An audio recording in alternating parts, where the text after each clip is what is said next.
পুঁটি মাছ দিয়ে শাক দিয়ে আলু দিয়ে চচ্চড়ি করলাম। আসসালামু আলাইকুম বন্ধুরা, সবাই কেমন আছেন? দোয়া করি সবাই ভালো থাকেন। চলেন ভিডিওটা দেখে আসি। অনেক সুন্দর একটা রান্না।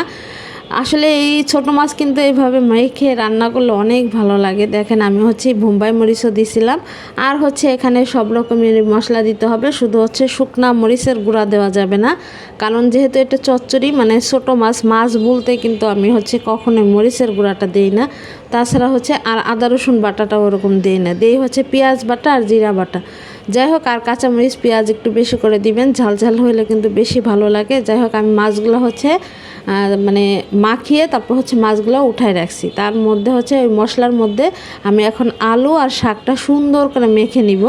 এরপরে দেখেন আমি ফ্রাই প্যানে তেল দিয়ে দিছি, তেলটা গরম হয়ে আসছে। এখন আমি এই যে সবজিগুলো দিয়ে দিতেছি। এটা হইতেছে অর্ধেকটা হয়ে আসবে, তারপর মাছগুলো দিব, নাহলে মাছগুলো ভেঙে যাবে।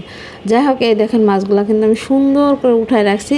দেখেন কষ্ট না করলে কিন্তু কষ্ট মেলে না, মানে ভালো কিছু হয় না আর কি। এই জন্য মাছগুলো কিন্তু আমি উঠায় রাখছি, যাতে পরে দিলে মাছগুলো ভেঙে না যায়। এই দেখেন এখন আমি মাছগুলো দিয়ে দিব। তরকারিটা কিন্তু মানে বেশ কিছুক্ষণ আমি রান্না করে নিছি। এরপরে এই যে মাছগুলো দিয়ে দিতেছি, আর এখন মাছগুলো আমি পুরো ছড়াই দিব, যাতে যে সব জায়গায় জালটা লাগে আর কি।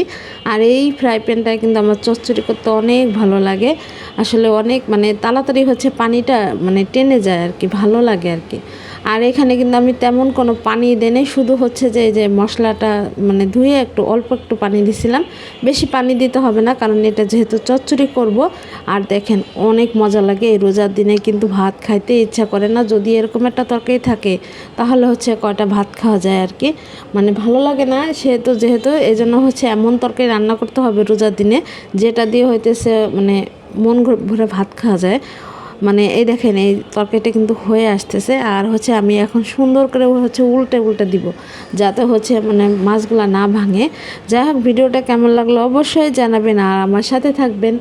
আর যারা যে ইউটিউব থেকে দেখতেছেন, চ্যানেলটা অবশ্যই সাবস্ক্রাইব করে দিবেন, আর আমার পাশে থাকবেন। আমি আপনাদেরকে অনেক ভালোবাসি, আমি চাই আপনারাও আমাকে ভালোবাসেন, ভালোবেসে আমার পাশে থাকেন। আর আমরা সবাই সবার জন্য দোয়া করব। যেহেতু রমজান মাস চলতেছে, এই মাসে কিন্তু মানে একটা রহমতের মাস আর কি। যাই হোক, সবাই সবার জন্য দোয়া করি, সবাই ভালো থাকেন, যে যেখানে আছেন আর কি। সবার আসলে বাচ্চা কাচ্চা, সংসার, তারপর ভাই বোন, আত্মীয় স্বজন, মা বাবা সবাইকে নিয়ে ভালো থাকেন। সবার জন্য দোয়া থাকবে। আর এরকম তরকারি অবশ্যই রান্না করে খাবেন, অনেক ভালো লাগবে। দেখেন আমার তরকারিটা হয়ে গেছে।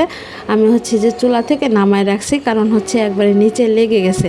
আর এই চচ্চড়ি তরকারি কিন্তু নিচে না লাগা পর্যন্ত মজা লাগে না, মানে নিচে লেগে যাওয়া ওইটাই বেশি মজা লাগে। অবশ্যই কিন্তু আপনারা চচ্চড়ি রান্না করলে নিচে লাগে তারপর উঠাবেন। যাই হোক, সবাই ভালো থাকবেন। আল্লাহ হাফেজ।